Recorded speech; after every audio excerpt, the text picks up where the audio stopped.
నమస్తే welcome to burning topic. మానవాళిపై హింసకు పాల్పడ్డారన్న కారణంగా మరణ శిక్షను ఎదుర్కొంటున్న బంగ్లాదేశ్ మాజీ ప్రధాని షేక్ హసీనాను అప్పగించాల్సిందిగా బంగ్లాదేశ్ ప్రభుత్వం చేసిన అభ్యర్థనను భారత్ దాదాపు తిరస్కరించినట్లే. ఏళ్లుగా బంగ్లాదేశ్తో సత్సంబంధాలు కొనసాగిస్తున్న భారత్కు ఈ నిర్ణయం ఒక రకంగా కత్తిమీద సామే. 1996లో హసీనా పాలనా పగ్గాలు చేపట్టినప్పటి నుంచి భారత్ బంగ్లాదేశ్ల మధ్య సత్సంబంధాలు నెలకొన్నాయి.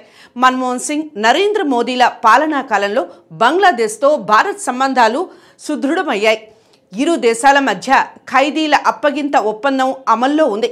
హసీనాపై వచ్చిన అభియోగాలు రాజకీయంగా చేసినవే తప్ప వాటిలో వాస్తవం లేదని భావిస్తున్న భారత్ బంగ్లాదేశ్ అభ్యర్థనను తిరస్కరిస్తోందన్నది విశ్లేషకుల వాదన. హసీనాను తిప్పి పంపరాదని నరేంద్ర మోదీ ప్రభుత్వం నిర్ణయిస్తే అందుకు భారత్లో 100% మద్దతు లభించే అవకాశం ఉంది.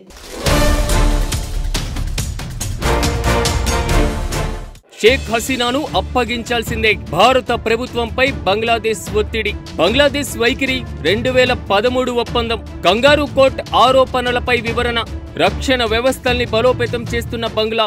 షేక్ హసీనాకు అంతర్జాతీయ నేరాల ట్రిబ్యునల్ మరణ శిక్ష విధించిన నేపథ్యంలో ఆమెను తక్షణమే తమకు అప్పగించాలంటూ బంగ్లాదేశ్ మధ్యంతర ప్రభుత్వం భారత్ పైన తీవ్ర ఒత్తిడి తెస్తోంది. హసీనా మానవత్వానికి వ్యతిరేకంగా నేరాలకు పాల్పడ్డారని, ఆమె చేతులకు రక్తం అంటిందని అభివర్ణించిన ఢాకా 2013 నాటి ప్రత్యుత్పన్న ఒప్పందాన్ని ఊటంకిస్తూ ఆమెను అప్పగించడానికి భారత్ నిరాకరిస్తే దాన్ని స్నేహపూర్వకంగా కాని చర్యగా పరిగణిస్తామని హెచ్చరించింది. బంగ్లాదేశ్ చీఫ్ అడ్వైజరీ ముఖ్య కార్యదర్శి షఫీకుల్ ఆలం ఒక ఇంటర్వ్యూలో ఈ అంశాన్ని ప్రస్తావించారు. ఐక్యరాజ్యసమితి నివేదికలో సైతం గతేడాది నిరసనకారులపైన ఘాతుక దాడికి ఆమె నేరుగా ఆదేశాలిచ్చినట్లు స్పష్టంగా ఉందని ఆయన వెల్లడించారు. అయినప్పటికీ బంగ్లాదేశ్ తమ పాత మిత్రదేశమైన భారత్తో మంచి సంబంధాలు కోరుకుంటుందని ఆయన స్పష్టం చేశారు.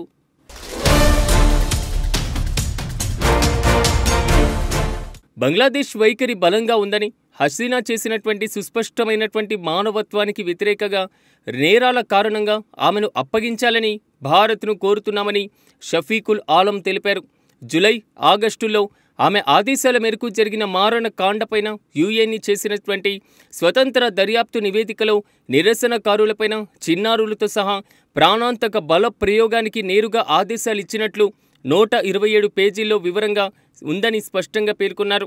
తమ దేశానికి చెందినటువంటి సామూహిక హంతకురాలిని న్యాయపరమైనటువంటి విచారణ కోసం వెనక్కి పంపాలని బంగ్లాదేశ్ డిమాండ్ చేస్తుంది.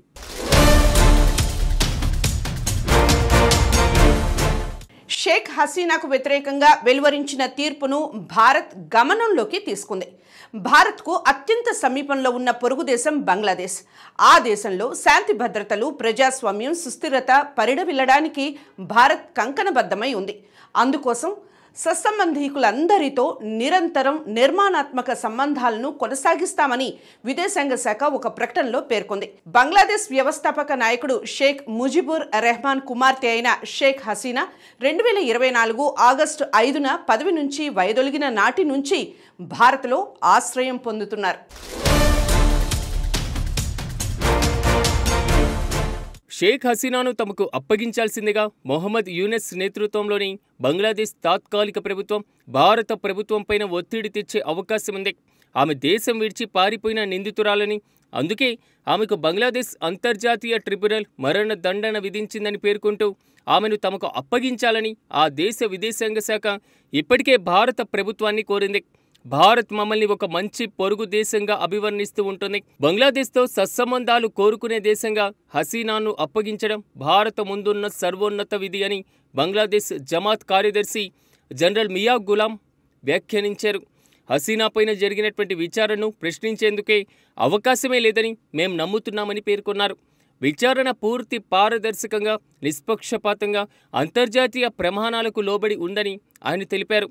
దేశం విడిచి పారిపోయి మరణ శిక్ష ఎదుర్కొంటున్న ఒక వ్యక్తికి ఆశ్రయం కల్పించిన వారు ఆమె చేసినటువంటి ఘోర నేరాలను సమర్థించినట్లే. ఆమెను వెంటనే బంగ్లాదేశ్కు అప్పగించాలనేదే మా డిమాండ్ అని స్పష్టం చేశారు. వచ్చే సంవత్సరం ఫిబ్రవరిలో ఎన్నికలు నిర్వహిస్తామని బంగ్లాదేశ్ ఆపద్ధర్మ ప్రభుత్వం ఇప్పటికే ప్రకటించింది. గత సంవత్సరం ఆగస్టులో తిరుగుబాటు జరిగినప్పటి నుంచి భారత్ బంగ్లాదేశ్ మధ్య సత్సంబంధాలు పరిమితంగా ఏర్పడ్డాయి. బంగ్లాదేశ్ తాత్కాలిక ప్రభుత్వం హసీనాకు తమకు అప్పగించాలని అప్పటి నుంచి కోరుతూనే ఉంది. అయితే బంగ్లాదేశ్లో హిందూ మైనార్టీలపైన జరుగుతున్న దమన కాండను నిలువరించడంలో అక్కడి ఆపద్ధర్మ ప్రభుత్వం విఫలమైందని భారత ప్రభుత్వం ఆరోపిస్తుంది.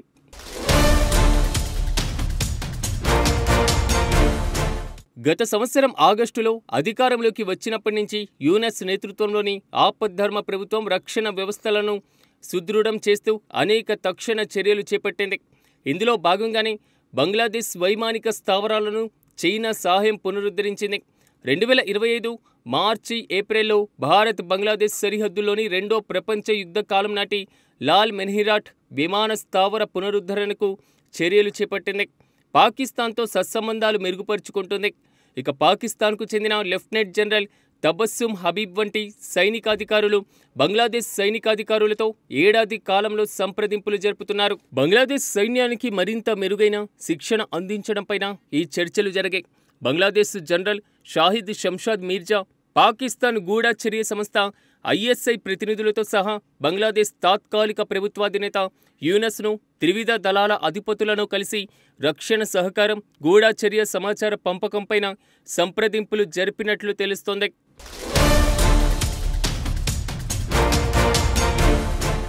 ఈ ట్రిబ్యునల్ను కంగారు కోర్ట్ అని, హసీనాకు న్యాయవాది ప్రాతినిధ్యం లేరని అవామీ లీగ్ నేతలు చేస్తున్న ఆరోపణలను ఆయన తోసిపుచ్చారు.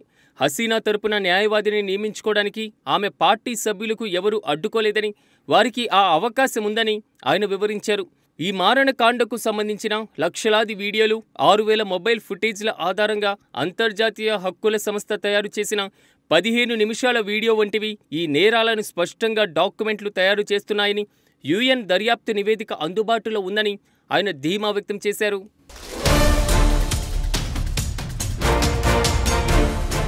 హసీనాపై ఉన్నటువంటి కేసు రాజకీయ ప్రేరేపితమని ఆమె వాదిస్తున్న ఒప్పందంలో రాజకీయ నేరాల అప్పగింతను తిరస్కరించే వెసులుబాటు ఉన్న ఈ కేసు విషయంలో బంగ్లాదేశ్ స్పష్టంగా ఉంది. UN స్వతంత్ర దర్యాప్తు, BBC మరియు అల్ జజీర్ వంటి అంతర్జాతీయ మీడియా సంస్థలు ఆమె ఆడియో రికార్డులను ఫోరెన్సిక్గా పరిశీలించడం ద్వారా ఈ నేరాలకు ఆమె ఆదేశాలిచ్చారని విషయం సుస్పష్టంగా నిరూపితమైందని ఆలం తెలిపారు.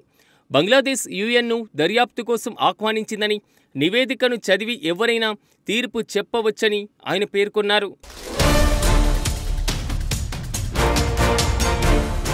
హసీనాకు న్యాయపరమైనటువంటి విచారణ లభిస్తుందని బంగ్లాదేశ్ హామీ ఇచ్చింది. ఆమె పార్టీ కార్యకలాపాలను హింస ప్రేరేపించడం, చర్చిలు, స్కూళ్లపైన పెట్రోల్ బాంబులు విసరడం వంటి చర్యల కారణంగా నిషేధించారని, ఇది రాజకీయ కుట్ర కాదని ఆయన పేర్కొన్నారు. తన నిర్దోషిత్వాన్ని నిరూపించుకోవాలంటే ఆమె తిరిగి వచ్చి కోర్టును ఎదుర్కోవాలని సవాల్ విసిరారు.